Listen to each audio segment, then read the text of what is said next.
On vous souhaite la bienvenue à ericlatour.com. Dans quelques instants, on reçoit l'éditeur Marcel Debelle.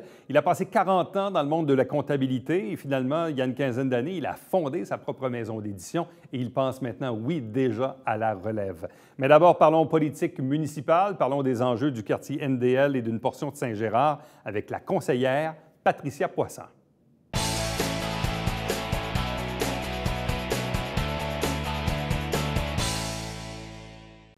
Comme on le fait chaque année, depuis le début de la présente saison, on reçoit à tour de rôle les conseillères municipaux de la ville de Saint-Jean-sur-Richelieu. Question de parler des enjeux du quartier, des enjeux de la ville également. Aujourd'hui, on en discute avec Patricia Poisson, qui représente le quartier Notre-Dame-de-Lourdes et la portion ouest de Saint-Gérard. Bonsoir et bienvenue. Bonsoir, Éric. Bon, il s'en passe des choses à la ville. Parlons peut-être d'abord des dossiers du quartier, parce que c'est un quartier que j'habite. Et même à la limite, je dirais que la portion Saint-Gérard est une partie où j'ai même eu ma jeune enfance. Et aujourd'hui, en fait, la question que j'ai envie de poser, quels sont les grands enjeux de ce quartier-là? En reste-t-il probablement que oui, peut-être moins apparent que dans le passé où on devait refaire des parcs et tout ça. Il y a eu quand même beaucoup de travail de fait. Qu'est-ce qui reste à faire dans le quartier? Bien, effectivement, parce que quand on parle de parc, si on fait juste regarder notre parc Notre-Dame-de-Lourdes, c'est un parc qui est vraiment bien équipé au niveau de jeux ou d'accessoires. On parle de la patinoire 4 saisons, on a notre tennis, on a nos jeux d'exercice et tout ça. On a aussi le terrain de balle. Et je vous annonce aussi que le jeu d'eau va être fait. Alors, les infrastructures sont très bonnes encore. Alors, ce qu'on va faire, on garde nos infrastructures et on va mettre des mobiles dessus, des jeux, des fleurs, des choses comme ça, un peu comme on est dans le parc Raymond-Lefebvre. Alors, on va mettre ça sur le dessus en gardant nos infrastructures et aussi, nous allons changer le contour qui est en bois. Écoute, qui date de... Je pense que le jeu d'eau de NDL, je pense que c'est le deuxième plus vieux à Saint-Jean. C'est ce que je pense aussi. Alors, disons que les morceaux de bois qu'il y a là ont de l'âge et les enfants se font beaucoup d'échardes. J'ai eu beaucoup de plaintes cet été là-dessus, mais ça aussi, ça va être aménagé là, avec le jeu d'eau. Alors, tu sais, on parle d'une facture quasiment à moitié prix que si on fait un jeu d'eau flambant neuf. On peut facilement aller au-dessus de 500 000 sans que là, on devrait s'en tirer à 250. Fait que c'est un bon investissement de reprendre ce parc-là et le refaire. Ça, c'est prévu pour quand? C'est cet automne, ça devrait être fait pour que ça soit fait pour l'été prochain. Puis on sait que les garderies qui alentourent, l'école, il y a aussi l'été des camps de jour aussi à l'école Notre-Dame-de-Lourdes. Puis les gens alentours aussi qui n'ont pas de piscine. Ça leur fait un bon point d'eau, surtout cet été, avec la température qu'on a eu, disons, qui a été utilisée. Êtes-vous satisfaite de la nouvelle configuration de la rue Plaza, Grand-Bernier, le parc et tout ça? On le sait, puis moi, je passe là de façon occasionnelle, mais bon, c'est sûr que le matin et le soir, il y a des petites périodes de congestion, avec le service de garde notamment. C'est pas très large. Est-ce que les gens sont plus respectueux de la signalisation? Bien, moi, je vous dirais que j'ai beaucoup moins de plaintes que dans mon premier mandat. Je vous dirais que depuis le début de l'année, c'est sûr qu'au début d'année, les policiers vont plus faire de la sensibilisation aussi pour aviser les parents là, du fonctionnement. Mais sinon, j'ai eu aucune plainte de la direction d'école ou de parents. Alors, je pense que ça fonctionne très bien. La nouvelle urbanisation de la rue Plaza va faire en sorte, je pense, de régler ce problème-là au niveau de la sécurité des enfants. Les corridors scolaires aussi qui ont été faits. Alors, ça, je pense que c'est une bonne chose pour l'école Notre-Dame-de-Lourdes. Bon. Là, il y a toujours le prolongement de la rue Saint-Jacques, à l'arrière de la rue Lanoux. Il y a encore un secteur de développement, je pense principalement le contracteur Desranleau qui est là. Peut-être d'autres aussi, mais bref. Donc, il reste encore des terrains à développer là, dans cette portion-là. Bien, il y a 3 phases. Là, on a la première phase de fait. Il va y avoir 2 autres phases. Et c'est dans cette phase-là, de là qu'il va y avoir également un petit parc pour, on appelle ça un parc plus les enfants en bas âge, puis qui vont être rattachés au parc naturel des Parulines avec des sentiers piétonniers pour que les résidents du Haut-Saint-Jacques puissent aller faire des marches dans notre beau parc qui a déjà commencé à être aménagé puis qui vaut vraiment la peine d'aller voir. Là, on a même des affiches pour informer sur la faune, sur la flore. Les sentiers aussi ont été aménagés. Alors ça va s'en venir aussi au niveau du Haut-Saint-Jacques, ça va être fait. Et il va y avoir aussi la rue Antoine Coupal, qui va maintenant faire son rond. On travaille là-dessus. Oui. Alors, il restait des choses à fignoler, là, mais ça va être Et fait. donc, les camions d'ordures n'auront plus à faire des Exact, virages en U, en plein Puis il milieu. n'y a pas grand place pour faire Non, des c'est pas virages en évident. U. C'est pas évident. Effectivement. Fait que là, ça va faire vraiment comme un rond, là. Bon. Évidemment, on le sait, des travaux, c'est jamais plaisant, mais on est toujours content quand c'est terminé. Cet été, évidemment, il y a eu des gros travaux sur Grand-Bernier. Oui. On a fermé la moitié de Grand-Bernier, travaux d'infrastructure et tout ça. Oui. Bon, évidemment, ça a fait grincher les dents un peu, mais bon, il faut ce qu'il faut. Là, la question que les gens me posaient, c'est, ils vont-tu faire la même affaire l'autre bord? Non, bien, l'autre côté, c'est les infrastructures qui étaient là qui ont refait. Alors, c'est pour ça que ça ne sera pas... On va refaire l'autre côté, mais ça va être juste vraiment au niveau pour Surface. urbaniser. Oui. Puis le MTQ veut vraiment à peu près des carrières à Pierre-Caisse, vraiment aménagées. C'est-à-dire regarder même la possibilité au coin de Grand-Bernier et Plaza pour faire un terre-plein. Il y aurait un terre-plein pour diminuer la circulation au niveau de la vitesse. Et également, il y aurait... Ça a l'air anodin comme ça, mais quand on met 2 arrêts, stop, un à droite et un à gauche. Oui, ça, il y a alors, à ce moment-là, un effet exactement pour ralentir le tout. Alors, ça, je sais que le MTQ regarde ça également en même temps. Sur des carrières, on est aussi en pourparlers avec le MTQ pour, pas des carrières, excusez-moi, sur Grand-Bernier, sur la rue Claude, en face de la rue Claude, pour essayer la possibilité de mettre du hachuré en sortant de la rue Claude. Parce que quand les gens sortent de la base ou rentrent à la base militaire, il y a vraiment une congestion qui se fait. Et les gens qui veulent sortir de Claude, Turcotte et compagnie, alors à ce moment-là, c'est très difficile. Mais s'il y avait un hachuré, ça veut dire que les gens ne pourraient pas s'arrêter là lors de la lumière rouge et ça permettrait aux gens de la rue Claude et Turcotte de pouvoir sortir en sécurité. Vous faites bien de le mentionner parce que dans la tête de plusieurs, on est dans la ville, donc les gens pensent que cette route-là appartient à la ville. Non. Or, le Grand-Bernier, c'est une route provinciale qui Exact. appartient au ministère des Transports. Oui. Bien, donc, c'est pas Saint-Jean qui est maître d'œuvre sur cette portion-là. Aucunement. Moi, depuis, je vous dirais, depuis mon premier mandat, je pense que ça fait au moins 2 fois qu'on essaie de demander une lumière au coin de Plaza et Grand-Bernier, et ça nous est refusé. Alors, même si nous, on veut en mettre une, si le MTQ nous dit non, bien, à ce moment-là, on ne peut pas la mettre. C'est eux vraiment un arrêt-stop. Ça serait probablement une excellente idée. Et là, bien, c'est pour ça. Que je me dis, si au moins on fait le terre-plein dans le milieu, peut-être que ça fera un plus. Là. Ça va atténuer. Mais effectivement, c'est pas nous qui décidons. Même le déneigement ou quoi que ce soit, on rapporte toujours au MTQ. Bon, dans la portion Saint-Gérard, est-ce qu'il y a des trucs particuliers? Bien, je peux terminer avec le Grand-Bernier. Oui. OK, le Grand-Bernier jusqu'à Pierre-Caisse. Tout ce carré-là, ce quadrilatère-là, est en train d'être regardé pour être retravaillé pour qu'il y ait autant deux voitures qui aillent en direction nord et 2 qui s'en viennent au sud. Parce que tant qu'on arrive à Pierre-Caisse, on tombe à une voie. De 2 à 1. Alors, ça aussi, le MTQ regarde pour revoir le tout pour qu'il y ait 2 voies. Eux, autant sur Pierre-Caisse, c'est la même chose quand on s'en va vers l'ouest. Alors, tout vraiment arranger ça. Et en retravaillant Pierre-Caisse, nous, voyez-vous, on regarde avec le MTQ pour pouvoir mettre un trottoir aussi entre Industriel et Grand-Bernier. Okay. Alors, ceux qui veulent se rendre au carrefour pour urbaniser de meilleure façon.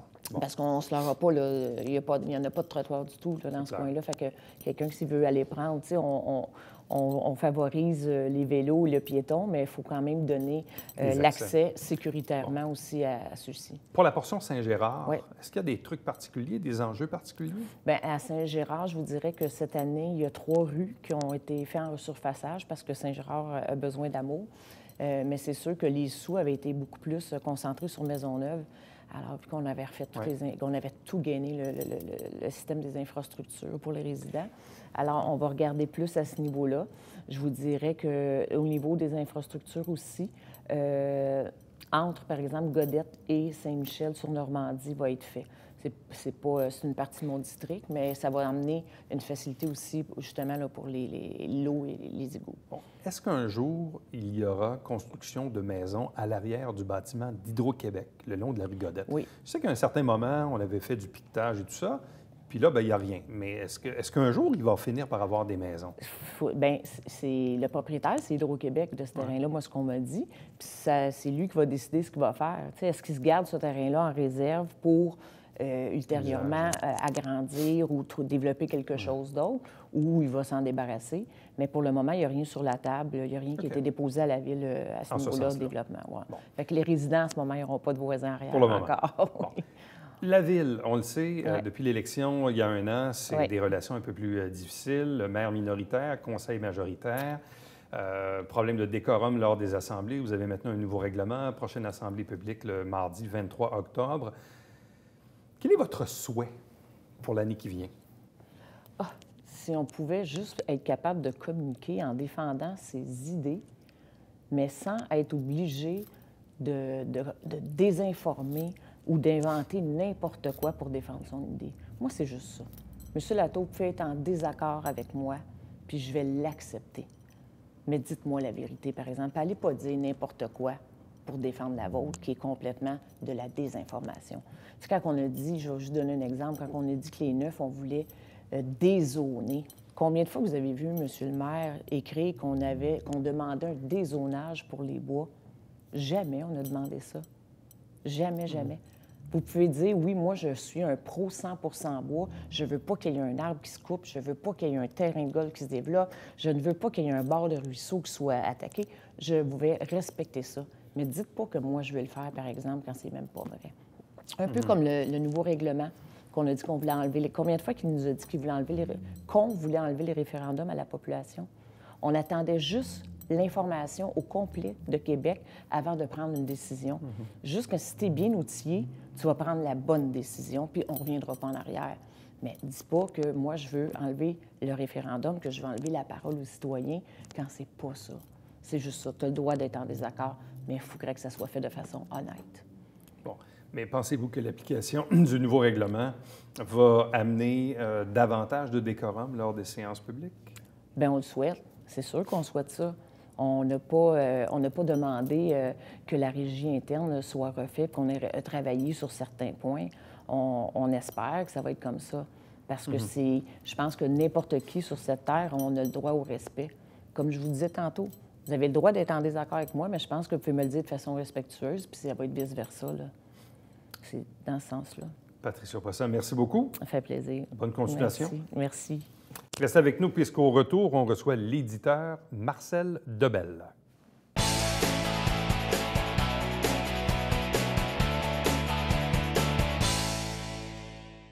Mesdames et messieurs, bonjour et bienvenue à La Justice entre nous. Mon nom est Serge.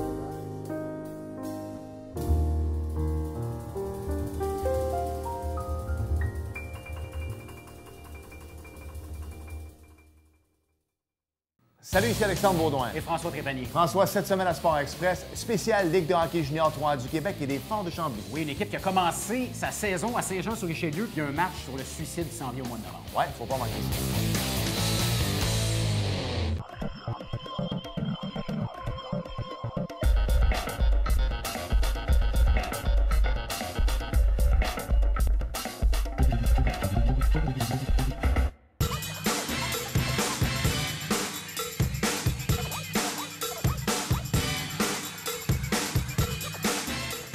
Dimanche, 9h30, Télé Bingo, on vous attend.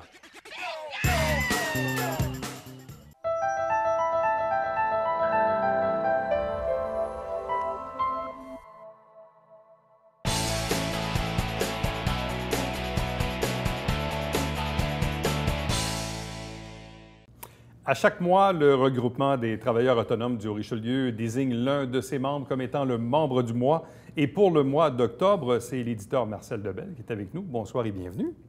Bonsoir, M. Latour. Je vous remercie beaucoup de l'invitation. Ça fait plaisir. Et ce qui est intéressant de votre parcours, c'est que le parcours dans ce monde de l'édition est pour vous, en quelque part, une deuxième carrière. Une deuxième carrière, définitivement. Et c'est laborieux, mais très intéressant. Et puis, c'est captif. Ça vient nous chercher, ça. Bon, expliquez-nous un peu vos origines et également pour que les gens fassent un peu le lien, si lien il y a à faire entre votre première et votre deuxième carrière. Oui, il y a un lien, justement, qu'il faut comprendre. Parce que moi, d'abord, quand j'étais au séminaire de Valleyfield, aujourd'hui, c'est Cégep, je voulais être écrivain. Je voulais être, dans 14, 15, 16, 17 ans, je voulais être écrivain. Et mon directeur d'orientation, il dit, écoute, écrivain, c'est un risque. C'est un risque parce que si ton premier livre, c'est pas un best-seller, tu risques d'avoir de la misère. Puis si ton best-seller, il arrive juste à 50, 55 ans.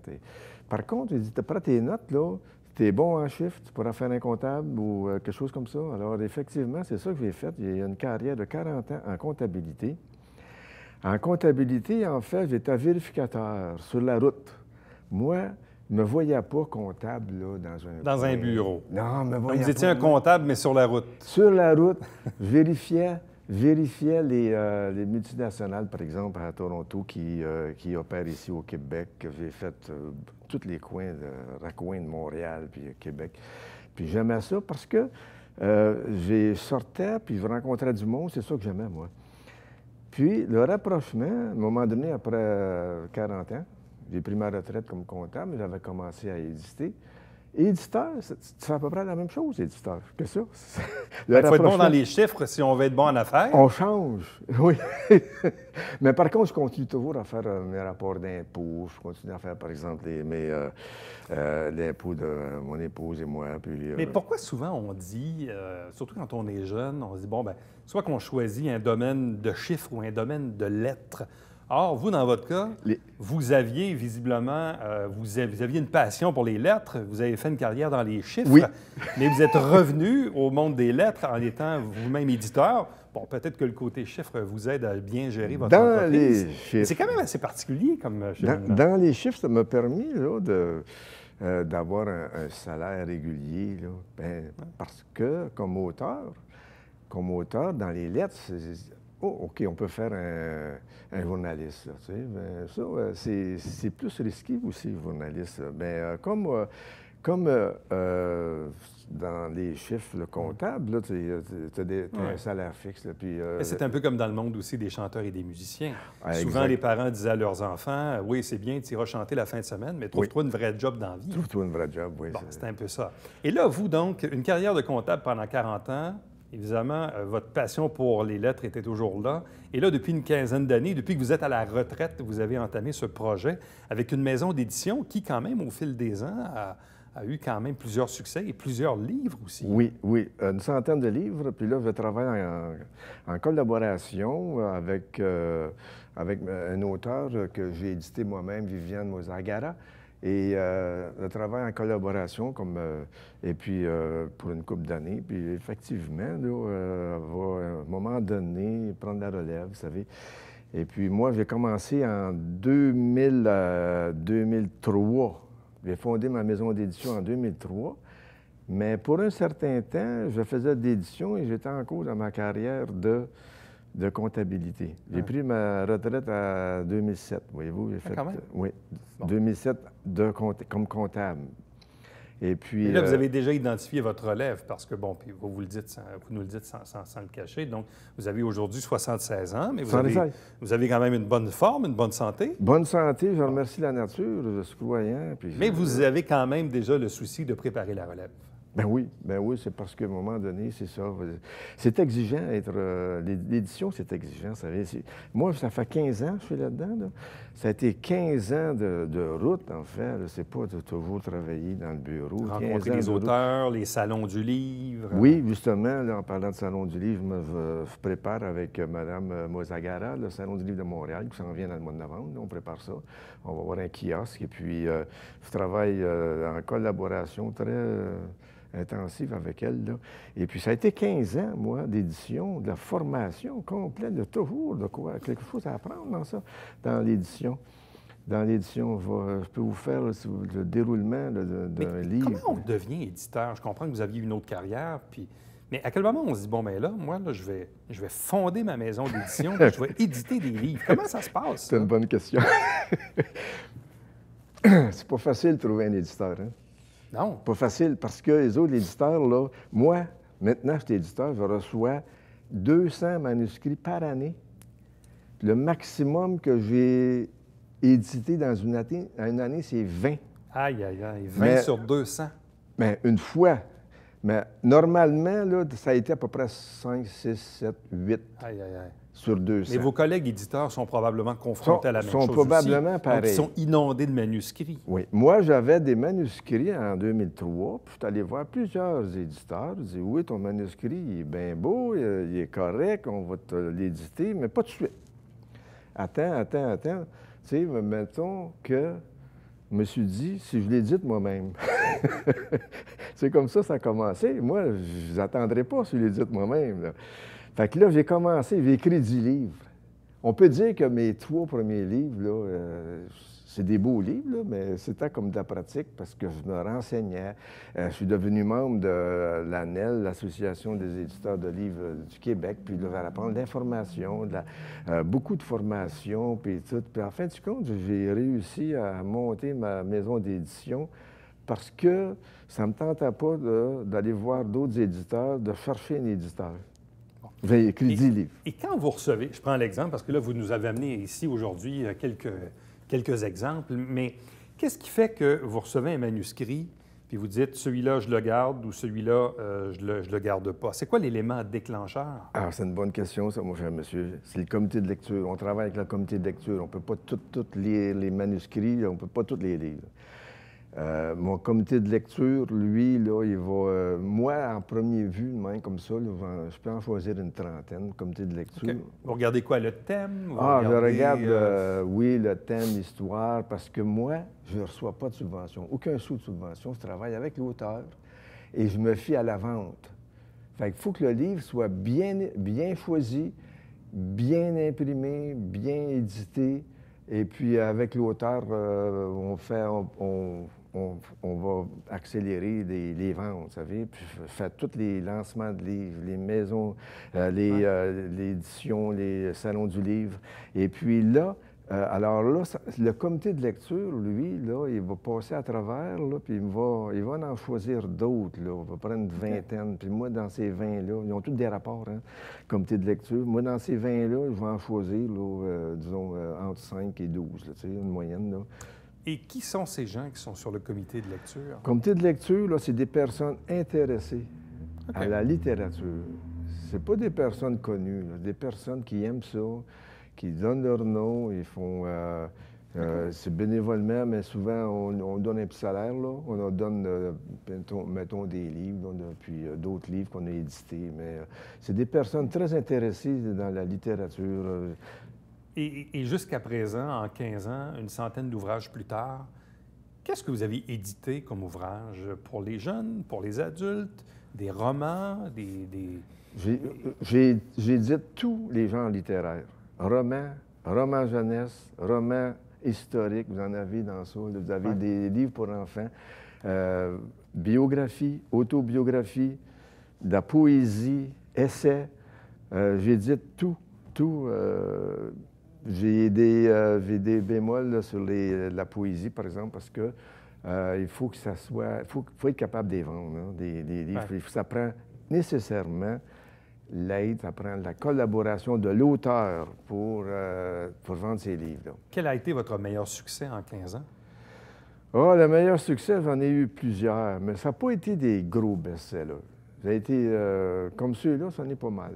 Ça en est pas mal des succès, ça, oui. J'en ai d'autres à la maison, j'en ai qui sont épuisés, des livres qui sont épuisés. Les best-sellers, on peut dire que ça a été dans les romans, par exemple. Là. Ouais, ça a été des best-sellers. Et puis, comme celui-là, ça en est l'otage, ça a été des... ça n'a pas été des gros best-sellers. Ça a été des bonnes ventes, assez pour subsister, vous savez. Bon. Et là, au fil du temps, vous aviez vous-même pris la plume, là. Oui. Donc, avec La magie du passé, anecdote de vie. Anecdote de vie. De vous-même. Oui. Qu'est-ce qu'on y retrouve? On y retrouve, en fait, c'est un genre de biographie, mais c'est pas... Je ne voulais pas appeler ça biographie, parce qu'une biographie, là, c'est bon quand tu es connu. Oh, la biographie d'une personne, ah oui. Des anecdotes de vie, ça, c'est un livre. Hein. Des anecdotes de vie, là, sur moi, là, je pourrais en écrire 20. Des anecdotes de vie, je pourrais en avoir comme ça, parce que j'ai fait un tour du monde jeune, moi. Et puis, j'ai été sur des bateaux, j'étais dans le Marine Corps, j'ai été 3 ans au Japon, dans le temps de la guerre du Vietnam. J'ai fait un tour du monde. Des anecdotes de vie, j'en ai... Ça, c'est juste un 20e de mes anecdotes de vie. Bien là, quand je vais laisser, l'édition. Je vais revenir dans des anecdotes de vie, revenir dans d'autres manuscrits que je prépare depuis longtemps. Et puis, c'est ça. C'est après, là, si, par exemple, on regarde le cheminement de l'édition, après qu'on a bien choisi notre manuscrit en passant par un comité de lecture, et là, on appelle l'auteur, puis qu'on lui dit qu'il a été choisi, l'auteur est content, il est content. C'est toujours un bon moment, ça. Ça, c'est un bon moment. Là, on a choisi. Là, vient le temps de faire le contrat. Il faut que le contrat soit équitable de part et d'autre. Hein? Mes contrats, moi, respectent les exigences de l'ANEL, l'Association des éditeurs de livres du Québec, respectent l'UNEC, l'Union des écrivains et écrivaines du Québec, respecte aussi les donneurs de subventions, même si j'en ai pas. Alors, longue vie aux éditions Bellefeuille, longue vie à Merci Marcel beaucoup. Lebel. C'est déjà fini? C'est déjà fini? Ça va vite quand même. Mais ça a été très plaisant. Et je vous remercie beaucoup. Au plaisir. J'espère que j'allais parler du cheminement de l'édition. Encore, j'en aurais eu pour longtemps. Là. On vous réinvitera. OK, ça fait plaisir. Restez avec nous au retour de Babillard Quotidien.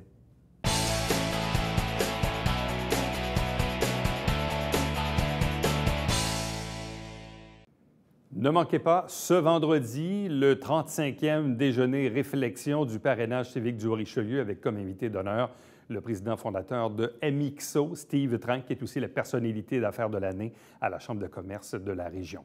À ne pas manquer, bien sûr, à chaque semaine, on vous présente un résumé des extraits des travaux du conseil municipal via l'émission Saint-Jean-sur-Richelieu. Et chaque dimanche matin à 9h30 en direct, c'est bien sûr le Télébingo avec 4 000 $ en prix. Nous, notre prochain rendez-vous, c'est demain. Bye-bye.